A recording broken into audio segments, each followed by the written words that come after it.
Buenas tardes desde Barcelona, buenos días para Latinoamérica, en especial para nuestros seguidores en Colombia y en Perú. Les damos la bienvenida a este seminario internacional de toxicología laboral, el cual está enfocado a uno de los problemas que tenemos en Latinoamérica, es el glifosato. Para CENEA es un gran honor poder utilizar las nuevas tecnologías y poder transmitir el conocimiento que vamos acumulando como profesionales a lo largo de nuestra vida. En esta oportunidad vamos a tener el gusto de poder compartir los conocimientos del doctor Stefano Basilico, quien es médico del trabajo, especialista en toxicología laboral, es el director del programa de toxicología laboral de la Universidad de Girona y CENEA para Latinoamérica. Él ya ha estado en Latinoamérica en diversos países, él ha impartido clases en programas anteriores, en ediciones, conoce bastante la realidad de Latinoamérica en los problemas toxicológicos. Debido a su experiencia laboral y sobre todo también a que él trabaja como perito en estas materias para resolver situaciones complejas en las cuales están, por una parte, los trabajadores y por otra parte las empresas inmersos, hemos decidido que este tema puede ser de interés, de mucho interés incluso para algunos países, dado que por una parte en Europa se está legislando sobre esta materia, sobre este pesticida. Sin embargo, en Latinoamérica y en otros países no se está legislando y más aún se está haciendo un uso masivo de este pesticida. Hoy en día los avances científicos nos están hablando de qué está pasando en el trabajador y qué está pasando en las generaciones futuras. Por eso, como es un tema de gran preocupación, es un tema que el doctor Basílico está estudiando, queremos compartir esa experiencia con vosotros y hoy nos acompaña para iniciar este ciclo de seminarios de toxicología laboral para Latinoamérica. Sin más, voy a dejar con ustedes al doctor Basílico. Stefano, estamos en directo. Muchas gracias por compartir con nosotros. Estamos aquí en Barcelona con un clima estupendo. Parece que aún estamos en verano. El otoño no ha llegado por aquí, pero yo creo que ya toca de enviarlo a Latinoamérica, enviar el verano y asumir nuestra realidad. De momento estamos bien por aquí con estupenda temperatura. Gracias, Stefano, por participar. Hola Aquiles, hola, muy buenos días a todos. Muchas gracias por la invitación, por la confianza, por supuesto. Me comentabas que allí es todavía verano, aquí tenemos un clima un poco más otoñal, con un poco de frío, especialmente por la noche, y lluvia, pero vamos, la temporada esa está y hay que aguantar. Pues como decías tú, es una ocasión bastante importante. Hemos decidido por un tema como el glifosato, que es un tema muy actual y muy importante, creo, a nivel mundial, porque se está investigando y este tema tiene, como bien decías tú antes, un impacto tanto en el campo de la protección de la salud en lugar de trabajo, tanto como impacto ambiental, es decir, como impacto sobre la salud de la población general. Y entonces va a ser un tema donde la toxicología en su conjunto, como disciplina, va a aplicar todas sus herramientas y todos sus campos de conocimiento. Bueno, sin más, Stefano, te dejo con nuestros colegas, con nuestros seguidores, con los profesionales de Latinoamérica interesados en esta materia. Muchas gracias nuevamente y que estamos aquí atentos a compartir ese conocimiento que tú has acumulado. Muy bien. Muchas gracias, Aquiles. Otra vez, buenos días a todo el mundo. Vamos a empezar con esta charla.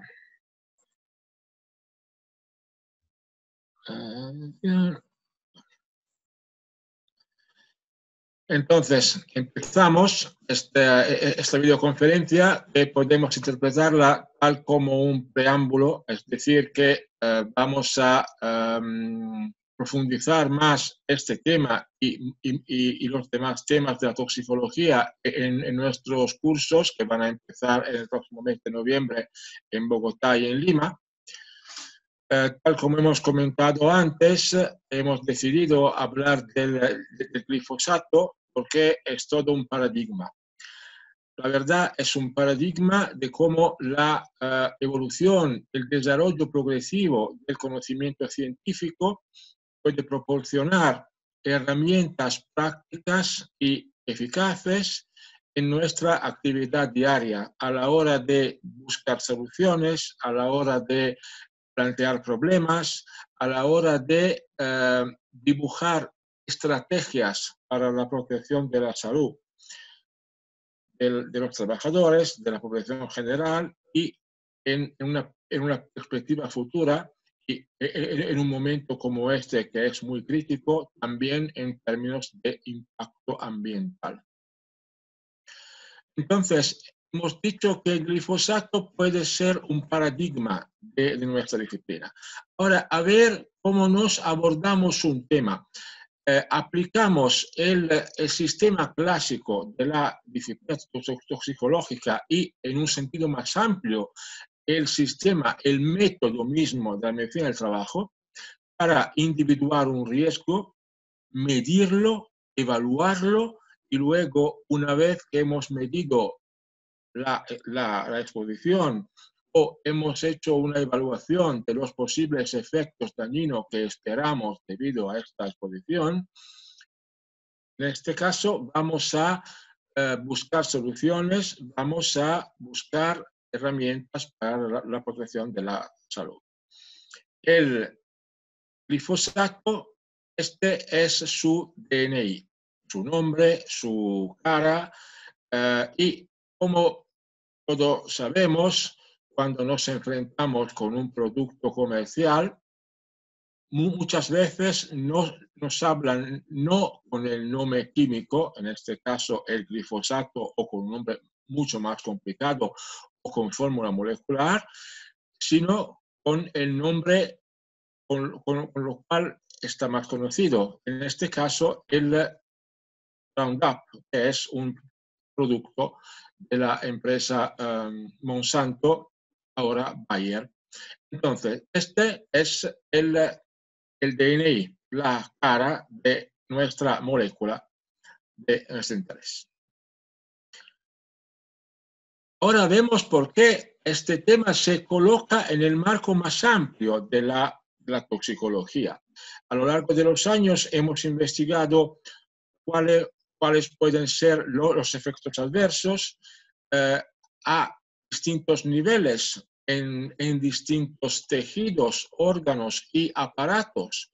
Y todo esto entonces se coloca en la toxicología experimental, se coloca en la toxicología laboral, ambiental. Iremos a un asunto de medicina legal en el momento donde tendremos que comprobar si tenemos derecho, por ejemplo, a una indemnización, si hemos tenido que enfrentarnos a un daño individual o masivo en una población. Entonces, este asunto se coloca justamente en el marco más amplio de la disciplina. Y pensando en introducir el tema también en la perspectiva de los próximos cursos, nos pareció bueno pensar hablar de este tema. En este caso, nunca, como hoy, vemos que con esta molécula tendremos que enfrentarnos, tendremos que evaluar distintos efectos posibles a distintos niveles debido a la dosis. Porque siempre en toxicología y más ampliamente en la medicina del trabajo, el concepto de dosis queda un concepto clave. Es decir, la cantidad de la exposición, cuánto larga va a ser esta exposición, cuánto tenemos que esperar después de la exposición que un efecto tenga lugar. El caso del glifosato no hace ninguna excepción en este sentido. La medicina del trabajo, la toxicología y la epidemiología se han enfrentado con muchos temas clásicos el amianto, el arsénico, el cloruro de vinilo monómero. También hemos tenido emergencias ambientales. Hemos tenido que aprender también de nuestros errores. No es que no hemos equivocado porque no hemos sido capaces de preverlo. Agentes químicos se han utilizado en larguísimos periodos y después de décadas o siglos a veces han salido efectos dañinos. Entonces hay que hacerse cargo de este problema, a veces trágico, y buscar soluciones. Entonces, no es suficiente decir, como siempre, que un agente químico puede provocar un efecto. Tenemos que ir más allá de una toxicología puramente descriptiva y analizar el mecanismo de acción. Porque en ese sentido, analizando el mecanismo, podremos prever este efecto o más bien buscar una molécula que pueda tener el mismo efecto en el sentido técnico o comercial, pero sin tener la posibilidad de producir el mismo efecto dañino. Este es el mecanismo del glifosato a nivel molecular y biomolecular. Otra cosa que tenemos siempre que evaluar, después de saber cómo un agente químico actúa, teniendo que dibujar un escenario donde podremos enfrentarnos con un problema bastante importante o gordo, es decir, en ese sentido, es el campo de utilizo. Siempre, a menudo, por lo menos, se asocia el uso de un plaguicida al campo de agricultura o de silvicultura. En realidad, el glifosato supone un problema mucho más amplio, porque está utilizado masivamente también en las ciudades para la limpieza de calles y aceras. Por ejemplo, para que queden limpias las grietas en el pavimento. ¿Qué pasa entonces? Yo utilizo este plaguicida en el suelo, luego la molécula puede pasar desde el sol al subsol y luego a las aguas freáticas. Es decir, todo esto puede producir, como bien podemos imaginarnos, una contaminación masiva. Esta molécula puede entrar entonces en el círculo alimenticio y todo.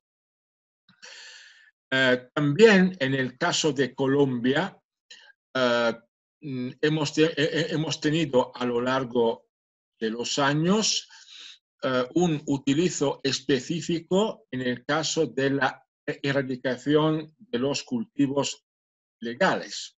Entonces, teniendo en cuenta de la necesidad de dibujar un escenario completo, tenemos que también hablar de este problema.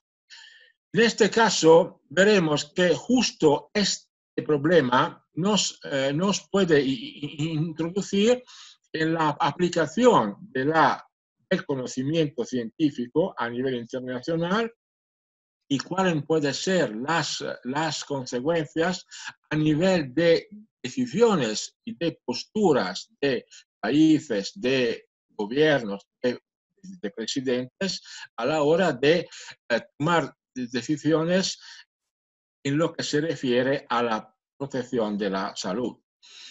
En este caso, mucho se ha hablado del efecto posiblemente cancerígeno del glifosato. No cabe duda que el efecto cáncer llama mucho la atención, es posiblemente el efecto más destacado, pero como veremos, a pesar de que los distintos efectos siguen siendo debatidos también con polémicas bastante fuertes, no es posible quedarnos con un único efecto. Hemos dicho que una misma molécula puede provocar distintos efectos teniendo en cuenta de biodisposición, etcétera, es decir, la dosis en su conjunto. El glifosato, en el sentido, no hace ninguna excepción. Entonces, tenemos un pronunciamiento muy fuerte por parte de la IARC, que en el 2017 dijo que el glifosato es un probable cancerígeno para el hombre, aplicando los criterios internacionales de la IARC. Todo esto, ahora vemos algunas hojas de un informe del gobierno colombiano, justo como ejemplo, como paradigma. Han tenido que evaluar el utilizo del glifosato de cara a la clasificación internacional y al peligro desde el punto de vista toxicológico que esta molécula puede suponer, a la hora de hacer un balance crítico. ¿Cuál es la oportunidad de seguir utilizando esta molécula? ¿Hasta qué punto es una molécula segura? ¿Cuál es el tipo de efectos dañinos que no podemos esperar? ¿Cuál es el miedo que provoca esta molécula si provoca miedo? Entonces, si nos analizamos este documento, que es un documento oficial, vemos que el balance es, ahora que conocemos el problema, continuar el utilizo o no, análisis, continuar o menos, ¿cuáles podrían ser las alternativas? Claro, análisis del escenario, es decir, luego la conclusión parece interlocutoria, pero no lo es. Nos plantea el problema verdadero. A la hora de decidir cómo aplicar un conocimiento toxicológico, los distintos profesionales de distinta cultura, pueden ser ingenieros, médicos, farmacéuticos, biólogos, abogados, presidentes de gobierno, etcétera, tendrán que sentarse alrededor de una mesa y cada uno con el contributo de sus conocimientos para llegar a una postura común. Hemos dicho que el conocimiento, en el caso del glifosato, que es un paradigma de lo que pasa con cualquier molécula química, procede desde lejos y que se ha desarrollado a lo largo de los años. Este es un documento que ya tiene un cuarto de siglo, porque es del 94. En este caso, se sabía mucho menos. El efecto principal era un efecto irritante o de posible alergia, y entonces pudo establecerse a este nivel una relación dosis-efectos y dosis-respuesta con identificación de un nivel de no efecto. Y en una dosis alimenticia, es decir, con la dieta diaria, con la comida. Y este documento ya lo planteaba en este sentido. Este tema ha seguido actual a lo largo de los años. La Comisión Europea ha seguido en su evaluación. Este es un documento de los primeros años de este siglo. Siempre se empieza a hablar de efectos que no aparecen a un nivel de exposición y todo, ya poniendo cuál podría ser, aplicando el factor de seguridad, un nivel de exposición sin efectos más en general. Luego se ha aplicado este razonamiento mismo en distintos campos. En este caso, otra vez, un artículo de 2007 enfocado en el discurso de los cultivos de coca. En este caso, siempre se habla de evaluar los riesgos y se empieza a hablar de risk assessment, es decir, la aplicación del conocimiento para la evaluación del riesgo. Vemos que los estudios, los mitines, los congresos han sido muchísimo. Aquí se habla de dosis permitida diaria, en este caso siempre con la comida, porque estamos pensando, utilizando esta molécula como plaguicida, cuál va a ser el residuo que queda en un alimento o en el agua o algo así. Entonces, una dosis diaria total debido a las distintas vías de exposición. Hemos dicho que esta evaluación ha sido bastante polémica, con voces a veces distintas y tesis distintas que dicen cosas distintas. En este caso, un pronunciamiento de la Agencia Europea de hace 2 años se ha quedado con etiquetar como peligroso, como daño ocular y como tóxico acuático. Pero si vamos leyendo este informe en más detalles, vemos que entre comillas o casi con letra pequeña, añade que es una clasificación en el sentido de un análisis de la molécula en sí misma. En este caso, el informe especifica que no va a tener en cuenta el escenario de la exposición. Entonces, hay que buscar con mucho cuidado y analizar con mucho cuidado también los datos que nos proporciona el mundo científico, todos los informes, todas las publicaciones a la hora de hacer un balance. Porque esta nota, a pesar de que sea aparentemente inocua, tiene un grandísimo significado, porque nosotros a la hora de hacer una evaluación del riesgo no podemos nunca jamás evitar de evaluar la exposición, el escenario expositivo, la vía, la cantidad, cuánto la exposición va a ser larga, etcétera, etcétera. El contributo del toxicólogo a la búsqueda de soluciones prácticas y de herramientas prácticas para la protección de la salud es exactamente este. Y vemos cómo todos estos temas tienen una recaída práctica, porque a nivel de decisión que un país puede adoptar, a una postura que un país va a adoptar, tenemos estos contributos que son del pasado mes de marzo,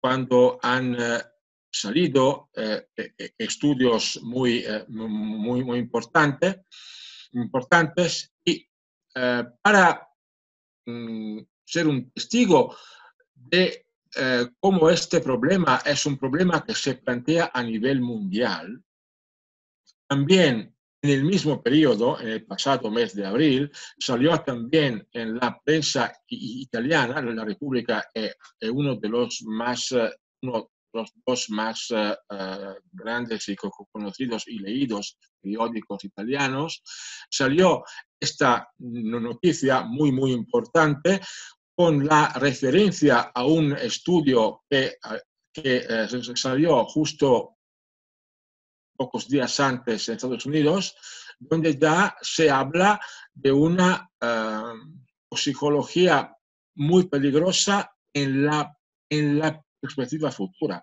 No solo ahora, sino a nuestros hijos, nuestros nietos, etc. Por lo tanto, no cabe duda que leyendo estas publicaciones, revisando la literatura, nos podemos ponernos al día. En este caso, a pesar de que nuestra actividad en las empresas donde trabajamos, en las empresas donde actuamos una evaluación, puedas tener un campo de aplicación distinto de una a la otra, puedan ser moléculas orgánicas o inorgánicas persistentes, podrían ser sintéticas, naturales, metales, fibras, no sé qué. En cualquier caso, a pesar de cuál sea nuestro campo de aplicación, siempre tenemos que periódicamente ir echar un vistazo a las bases de datos internacionales, nunca dejar de ponernos al día en nuestro conocimiento, porque siempre sale algo nuevo.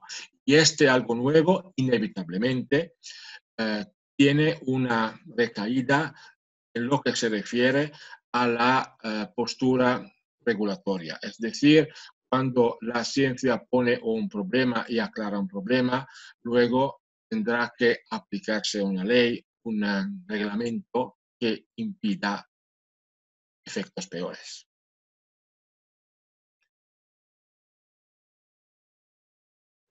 Estas conclusiones creo que nos llevan a una conclusión solo aparentemente nueva, porque hemos hablado de cáncer, que es un efecto terrible, por supuesto.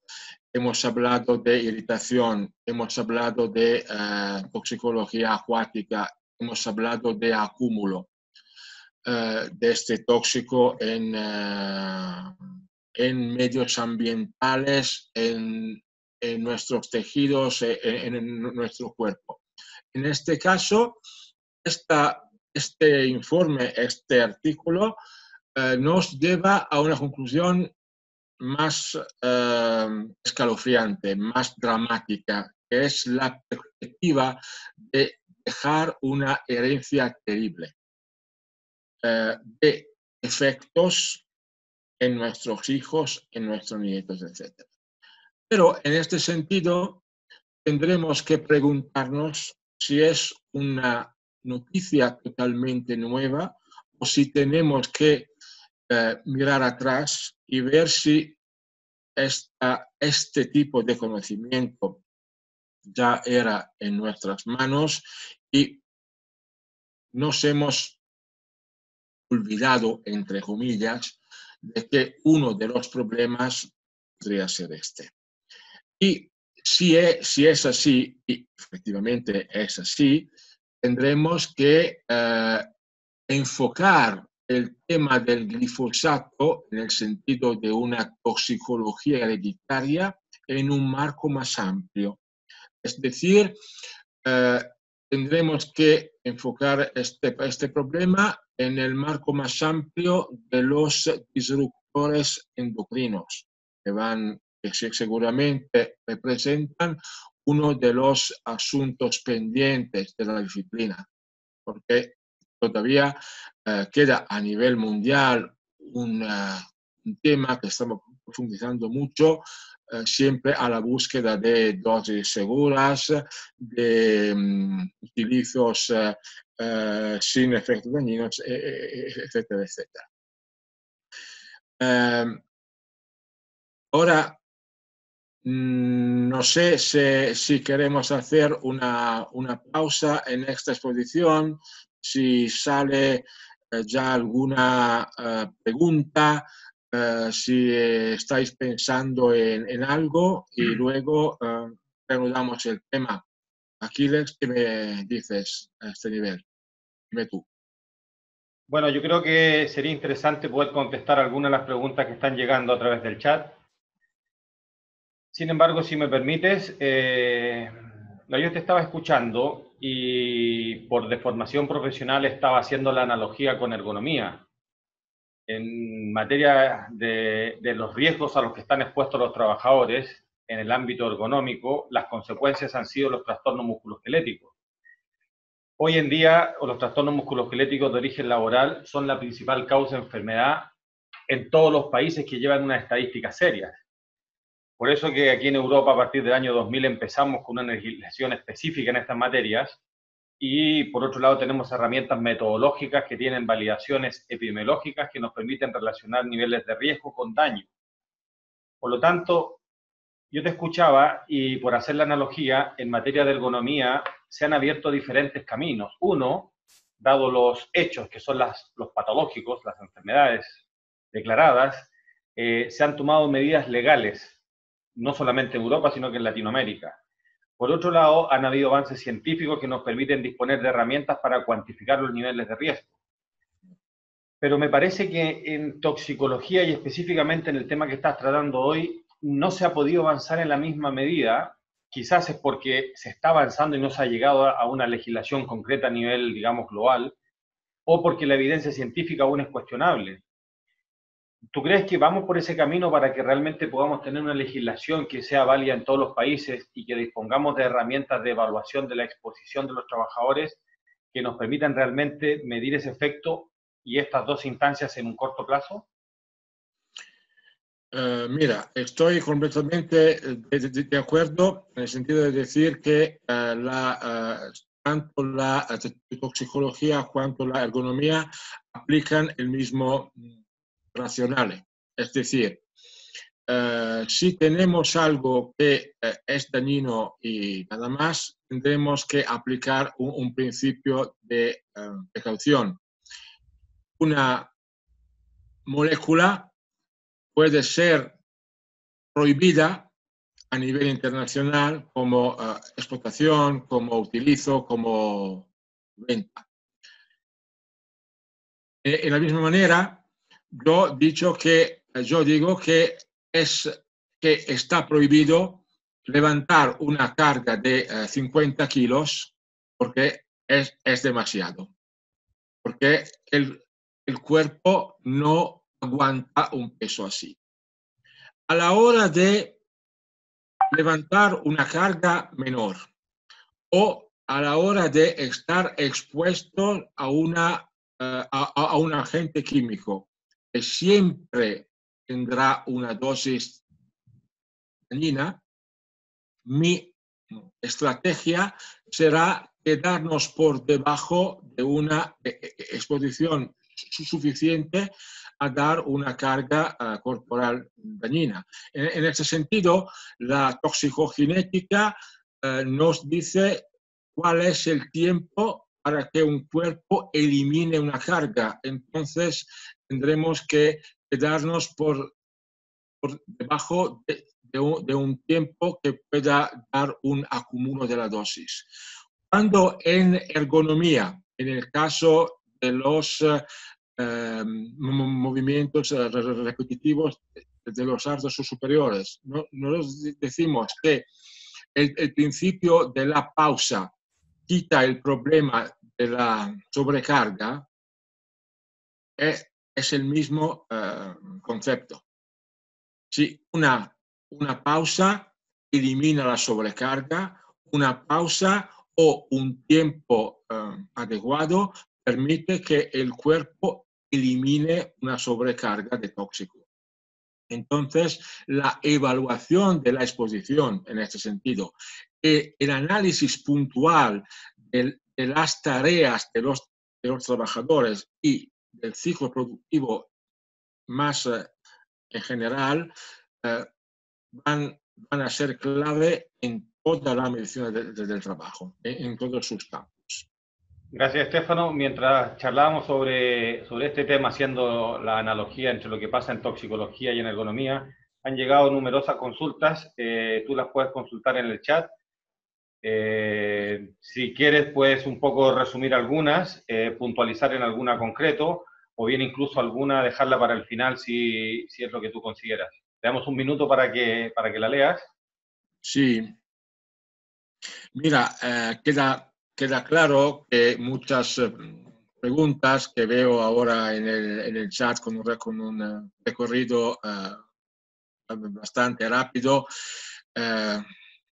son preguntas que merecen una respuesta amplia, articulada, que merecerían un debate más amplio. En ese sentido, no puedo que citar a todos en los próximos cursos donde tendremos el tiempo para decir cómo entra esta molécula, cuánto tiempo se queda, cómo se elimina, y debido a los efectos que conocemos, tendremos que decir, llegaremos a un día donde vamos a prohibir el uso de esta molécula.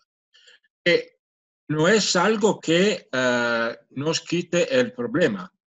En el pasado mes de julio, Colombia ha aprobado una ley que prohíbe la explotación, utilizo y venta de amianto. Ahora tenemos que gestionar la herencia de un utilizo lícito de este material en décadas o en siglos. Para tener una idea, en Italia esta misma ley fue aprobada en el 92 del siglo pasado. Se espera el pico máximo de casos de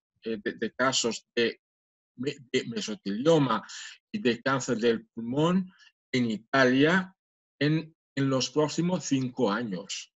Que ha pasado más de un cuarto de siglo. Habrán pasado 30 años. Entonces, estamos buscando ahora soluciones, pero también en una perspectiva futura. Entonces, para estas preguntas muy especialísticas, creo que es necesario quedarnos en vivo cuando nos vemos tanto en Bogotá cuanto en Lima para debatir de estos temas. Una pregunta que me ha parecido interesante es la que está relacionada con el utilizo, la búsqueda o la precedente exposición a moléculas distintas que podrían no tener los mismos efectos dañinos, pero con el mismo utilizo. No creo en principio que se pueda decir antes no tenía efecto, ahora lo veo.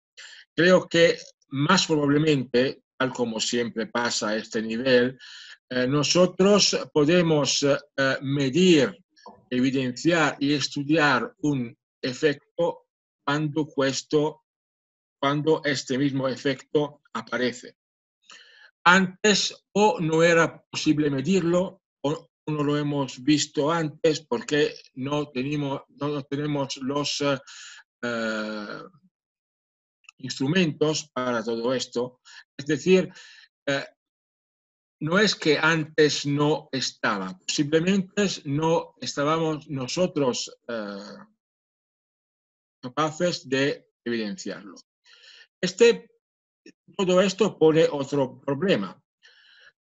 Justo la semana pasada o hace 10 días salió en la prensa italiana un un artículo en las páginas científicas donde se hablaba de Bayer y de sus estrategias de cara al problema del glifosato, donde los investigadores mismos de Bayer han dicho: estamos buscando una solución alternativa porque nos damos cuenta que el problema es gordo, pero es razonable pensar que antes de 5 años no tendremos una solución alternativa. Todo esto, claro, pone un problema bastante importante, buscando una molécula que pueda ser igualmente eficaz técnicamente hablando, pero sin tener el mismo efecto. Pensando a un ejemplo, cuando no nos hemos dado cuenta que el amianto tenía efectos verdaderamente muy graves, el desarrollo de la investigación ha sido en el sentido de buscar alternativas con las fibras minerales artificiales que pueden tener las mismas propiedades técnicas sin tener los mismos efectos sobre la salud. Este podría ser en principio el tema. A ver si hay algo más específico o...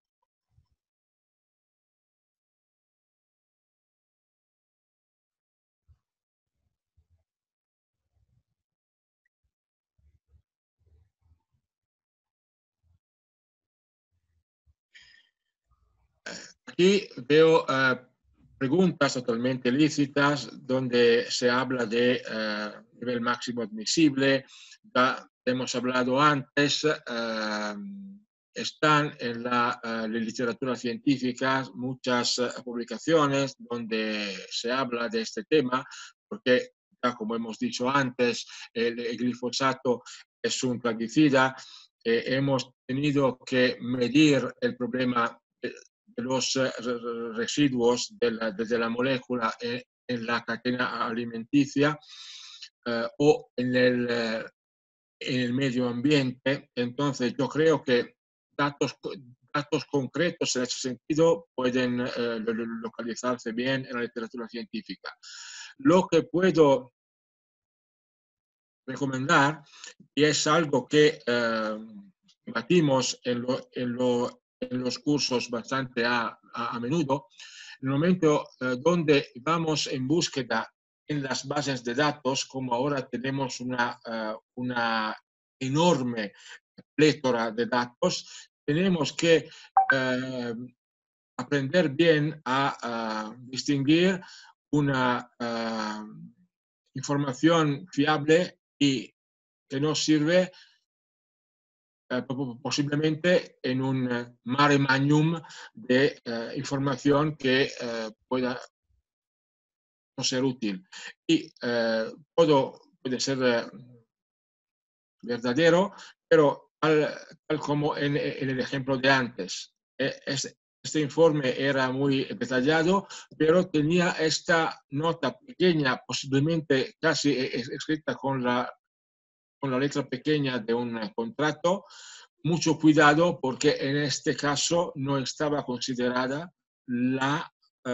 el escenario de la exposición. Es decir, a la hora donde nos pensamos de aplicar el conocimiento a un escenario práctico, porque muchas preguntas se enfocan cómo yo mido la exposición, cuál es el metabolita que voy a utilizar, cuál es el nivel, cómo hago un follow-up en el tiempo, después el cese de una exposición. Son todas preguntas clásicas que cualquier especialista de la medicina del trabajo o que se ocupa de seguridad laboral se pone prácticamente todos los días, a pesar del agente químico que está considerando. El glifosato, claro, no hace ninguna excepción y en ese sentido tendremos que analizar el caso con más profundidad.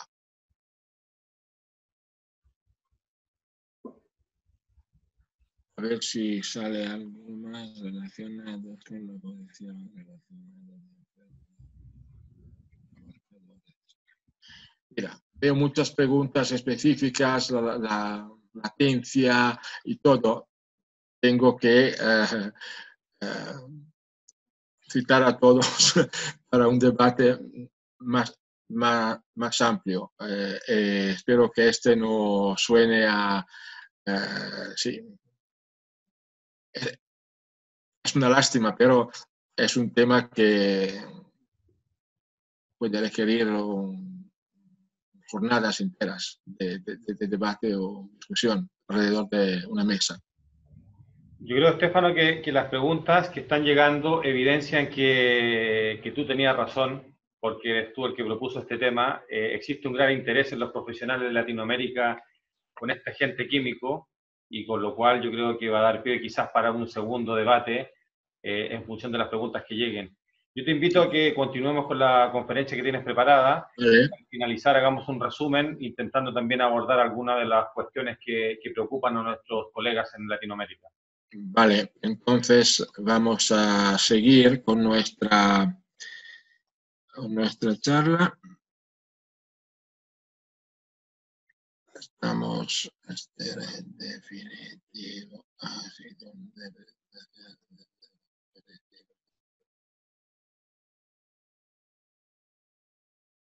Aquí estábamos. Entonces, la pregunta donde hemos quedado antes era esta. Hemos llegado a un punto donde hemos planteado un problema de toxicología con herencia, que es un escenario escalofriante, pero no es una duda nueva. Ya en el año 2000 esta pregunta ya estaba en el aire y estos autores ya han dicho que posiblemente el glifosato va a ser clasificado como disruptor endocrino, que es una clase de moléculas que puede provocar efectos también en la progenie. Pero vamos atrás. Este artículo es del 93, es decir, hace un cuarto de siglo. En esta tabla ya el glifosato está clasificado junto con la atracina, otro plaguicida muy utilizado, como disruptor endocrino. Es decir, es un tema solo aparentemente nuevo. Como muchos de los problemas de la toxicología y de la medicina del trabajo, es un problema que procede desde muy lejos. El problema de la minería ya hablan los egipcios, los antiguos romanos. De posturas incongruas ya se habla en la época de los faraones egipcios. Entonces, los problemas del trabajo, de economía o de toxicología proceden desde muy lejos. Y seguimos enfrentándonos con estos problemas. Poniendo el problema de cuál van a ser las decisiones de los países, todo el mundo se está preguntando qué hacemos aquí, qué se hace en otros países, en otros continentes. En la Unión Europea, Austria ha sido el primer país donde se ha prohibido el utilizo del glifosato. Tal como hemos comentado con el amianto, no cabe duda que tendremos que enfrentarnos con décadas y décadas de utilizo absolutamente lícito, con un problema de contaminación ambiental, todo lo que supone evidentemente que la exposición continúe a nivel de población general, no menos que de población en lugar de trabajo. Entonces, la tarea de un monitoreo de esta exposición y del monitoreo de los posibles efectos. En ese sentido, las preguntas que los colegas han puesto antes son totalmente lógicas. cómo podemos hacer un follow-up, qué tipo de indicadores buscamos, qué tipos de indicadores utilizamos para el monitoreo y la evaluación de la exposición. Todo absolutamente lícito.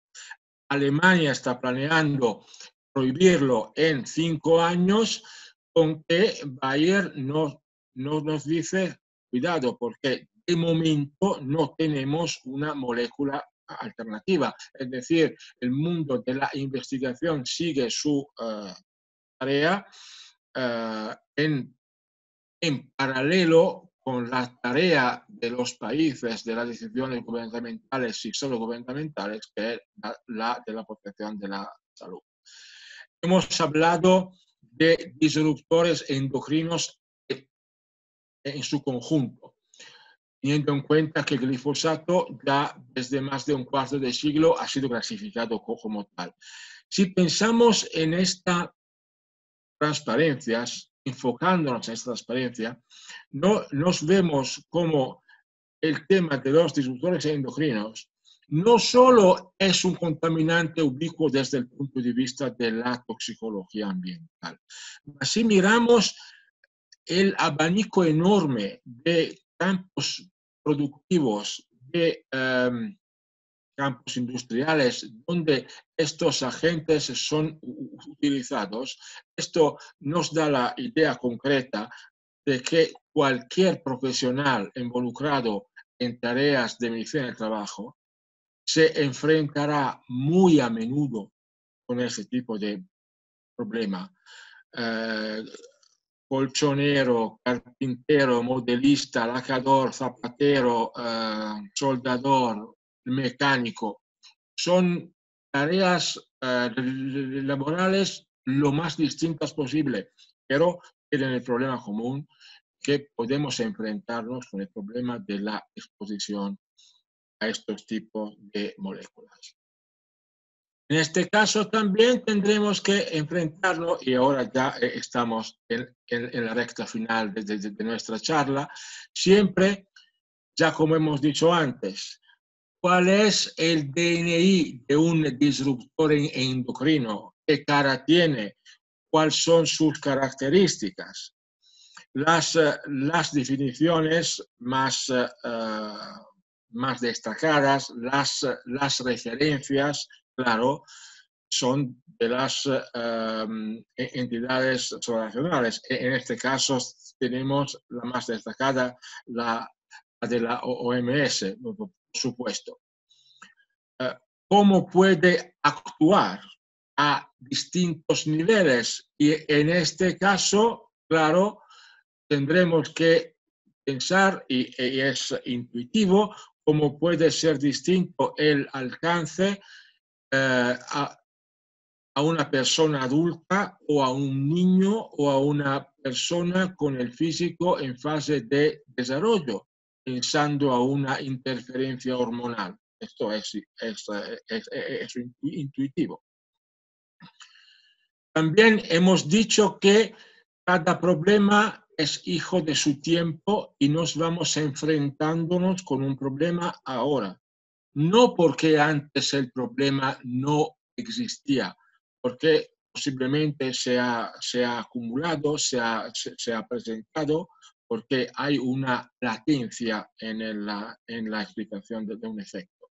En este caso, uno de los más famosos disruptores endocrinos es el DDT, que ha sido una molécula clave en los años después de la Segunda Guerra Mundial, porque preservó la humanidad de una serie de enfermedades como la malaria y otras más.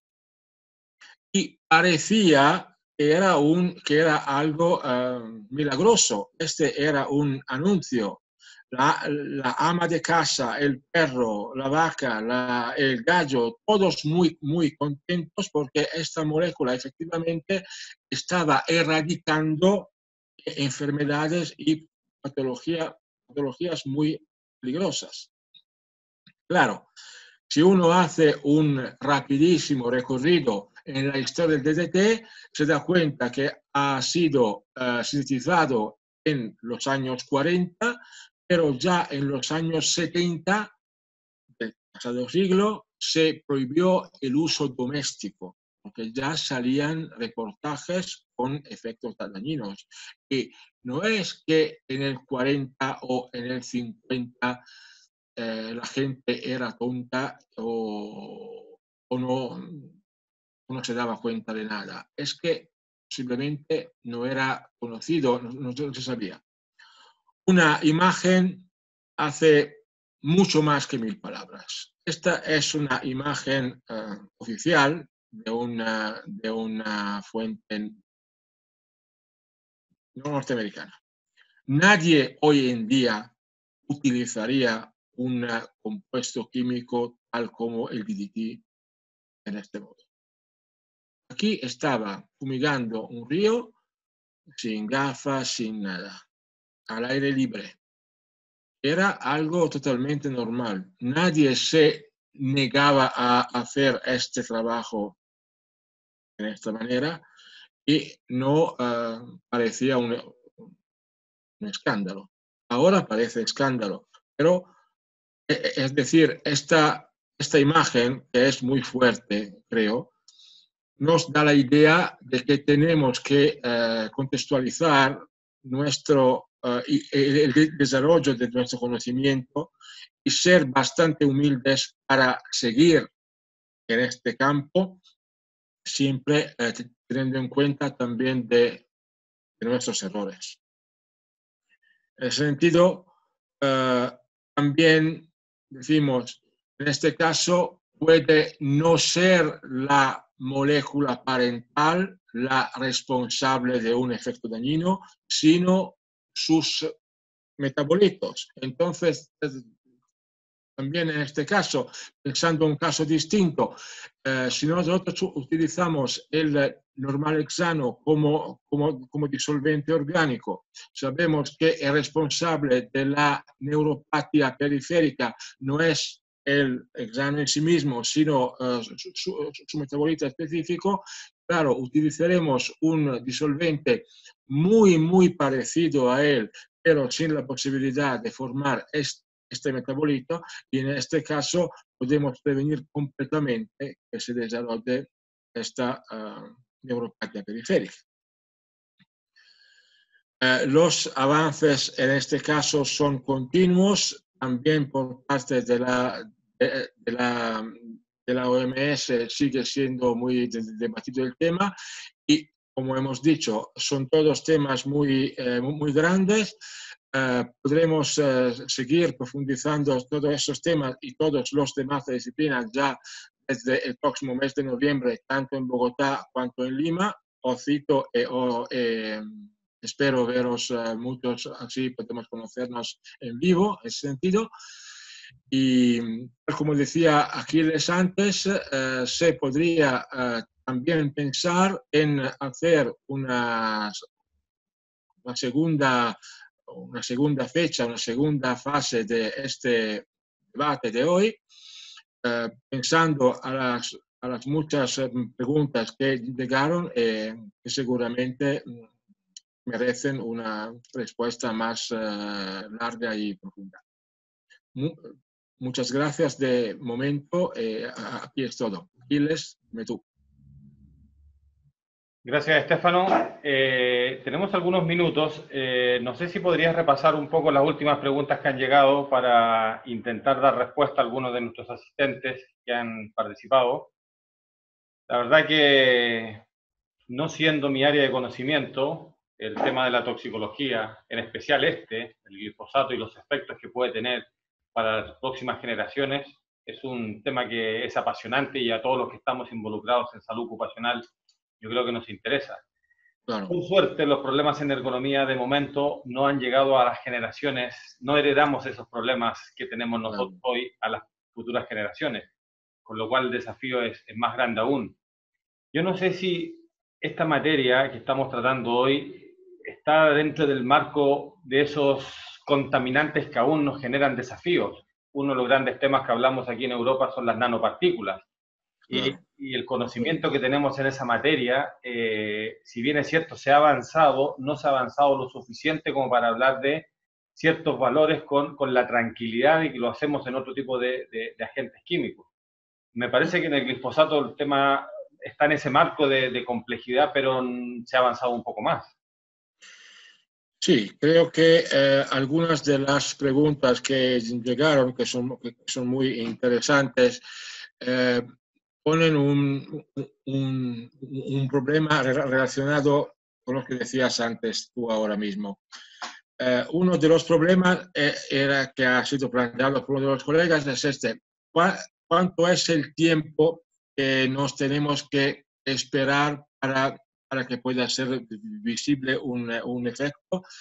Es decir, no quedarnos a la espera que salga un efecto, sino hasta cuándo tenemos que monitorar este efecto con un follow-up. El sentido, estaba pensando hace algunos minutos mientras tú hablabas a una causa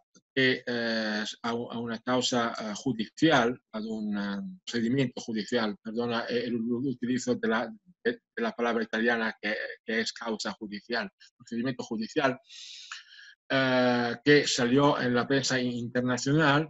La Monsanto fue condenada en Estados Unidos para un doble cáncer marido y mujer debido a un uso masivo del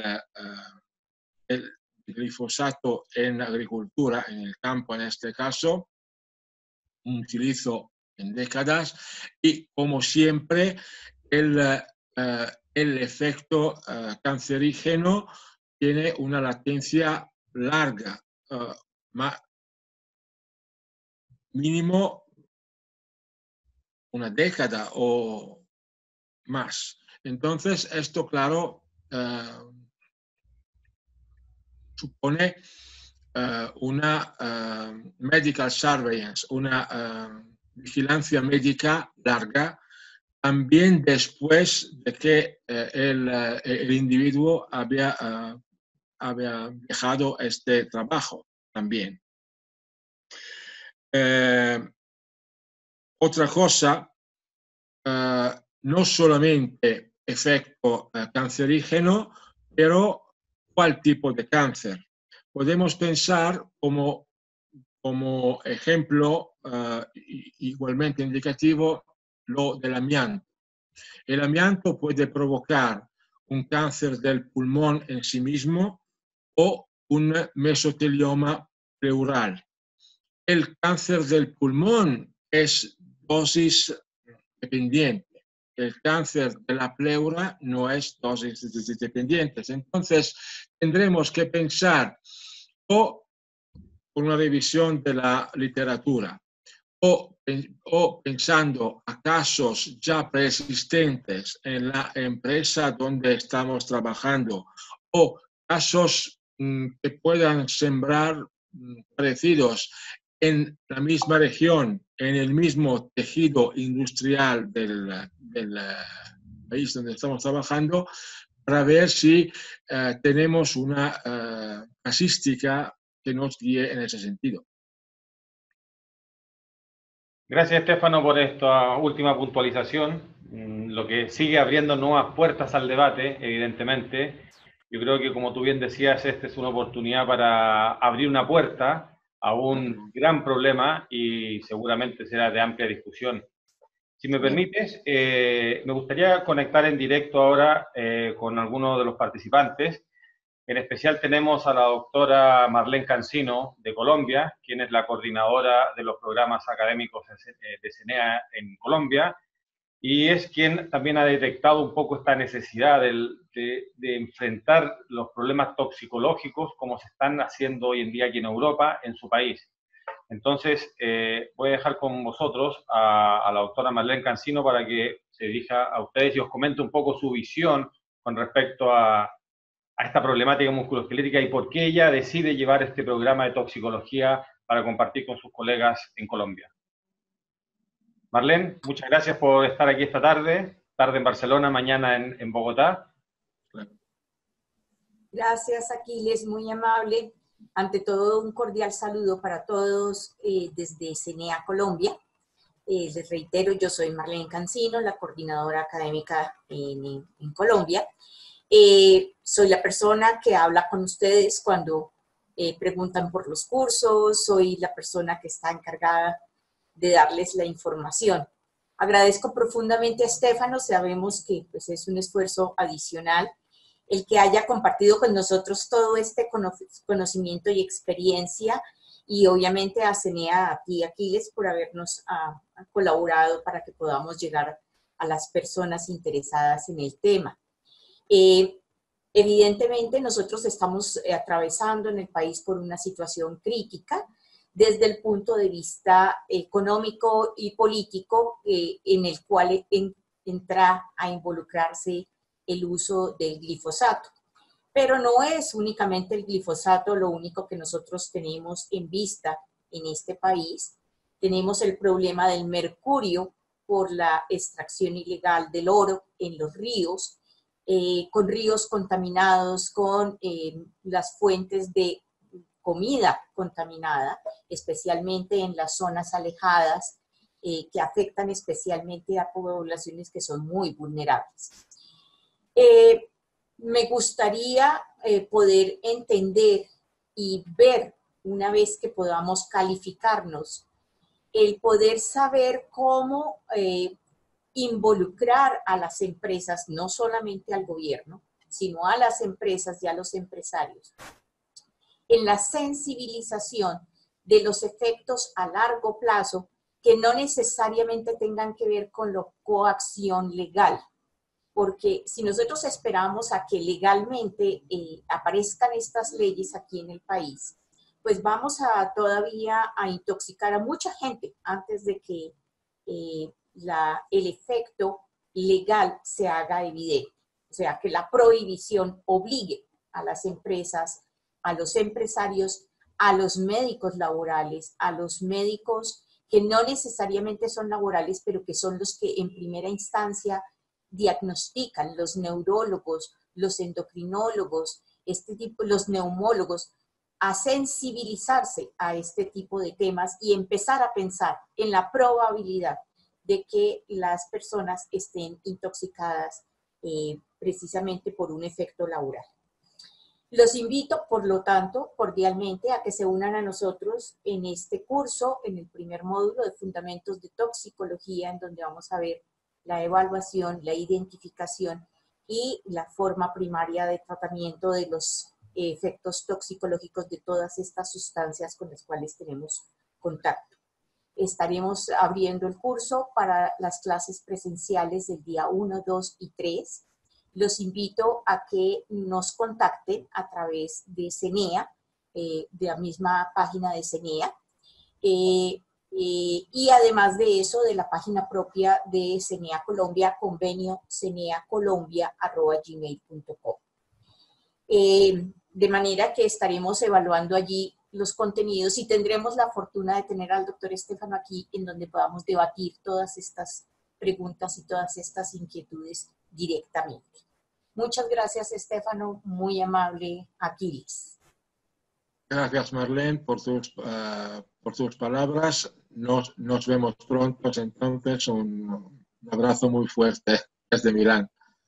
Lo mismo, gracias. Gracias, Marlene. Y también me gustaría aprovechar que tenemos al coordinador académico de Perú, el doctor Luis Acosta, que está con nosotros acompañándonos, a ver si nos puede dar un poco su visión y por qué su interés de llevar este programa para compartirlo con sus colegas y los profesionales en Perú. Doctor Acosta, por favor, unas palabras en esta sesión de toxicología laboral. Buenos días, Aquiles. Buenos días, Estefano. Buenos días, Marlene. ¿Cómo están? Y buenos días a todos los amigos que están conectados tanto en Perú como en Colombia. Trataré de ser breve porque el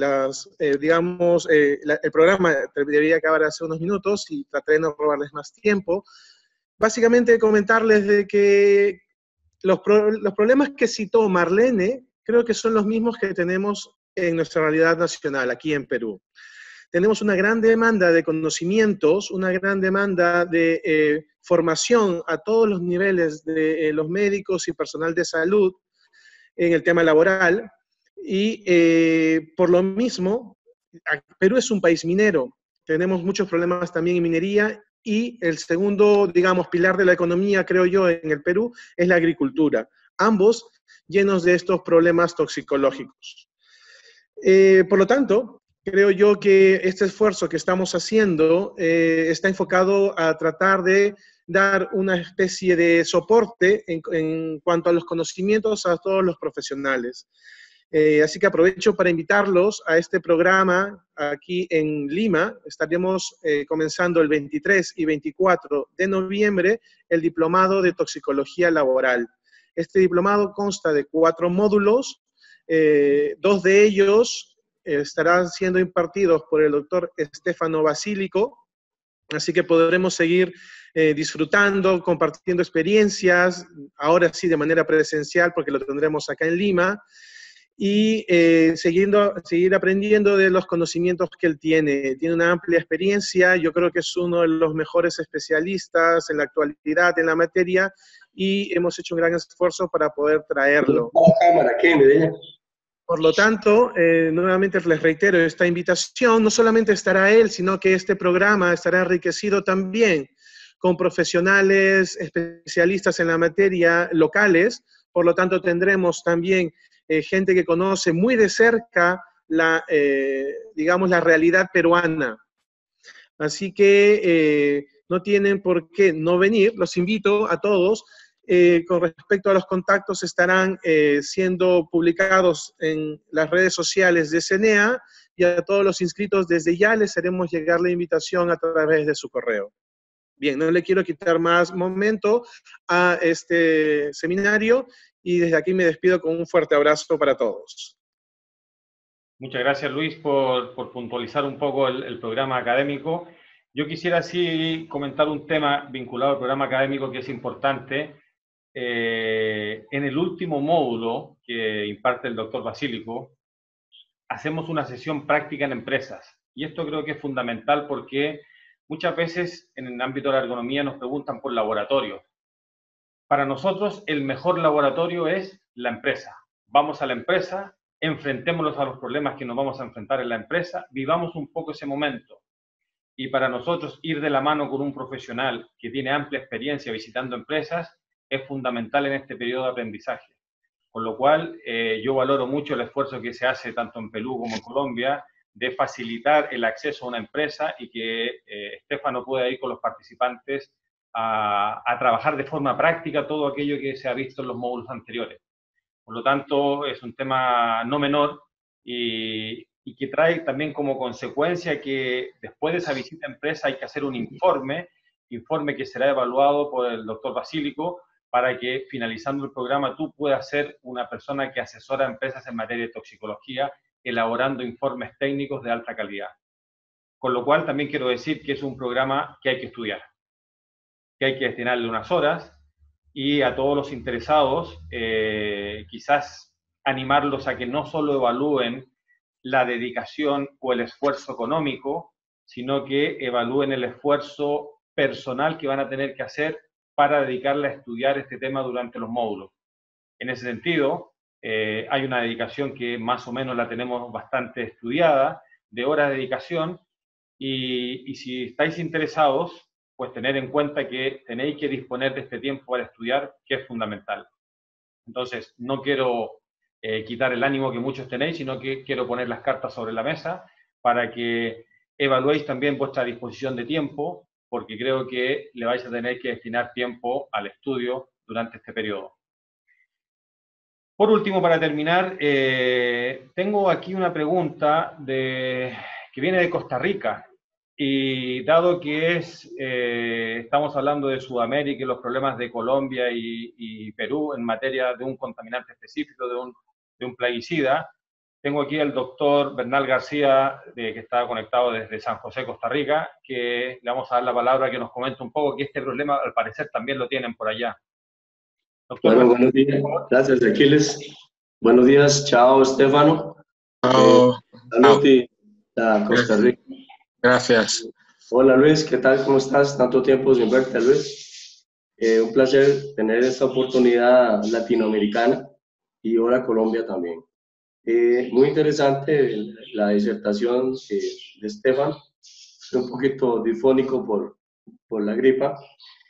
Hacerles nada más un corolario interesante. En Costa Rica, recientemente se encontró una altísima incidencia en la zona norte del país de glifosato con insuficiencia renal crónica. Un alto porcentaje de pacientes que fueron afectados y se relacionó directamente con el glifosato.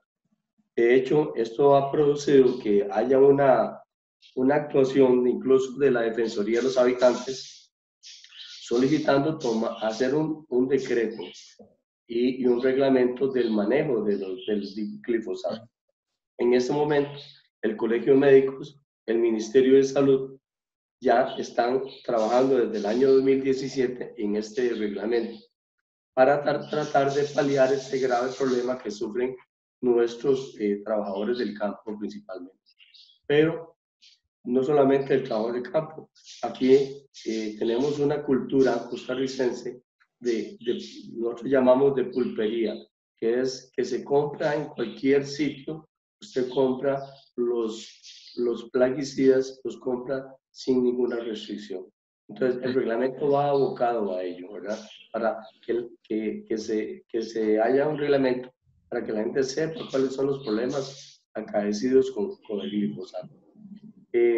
Una cosa importante, y a raíz de estos cursos que están dando de toxicología, ustedes, que es una de las partes vulnerables de todo decreto y todo gobierno, es que cuando se hacen decretos lo hacen los políticos, lo hace a veces el colegio de médicos interviene, pero no tenemos aquel profesional con el conocimiento vasto en la toxicología laboral que pueda aportar el conocimiento y elaborar un reglamento que realmente sea basado en estudios amplios y detallados y que tengan el respaldo científico como lo tenemos con ustedes.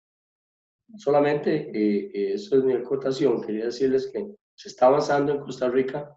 Ya yo le mandé un enlace a Aquiles donde habla precisamente de este tema del Ministerio de Salud, pero está muy interesante la oportunidad de que los profesionales puedan capacitarse en el tema tan interesante que hemos disertado y escuchado con muy buen español de parte de Estefano. Así es que... Gracias, Aquiles. Intento hablar lo mejor posible, claro, para que sea comprensible. Muchas gracias, Aquiles, por la oportunidad de participar, y en Costa Rica siempre estamos pendientes de todo lo que CENEA hace en pro de la salud laboral.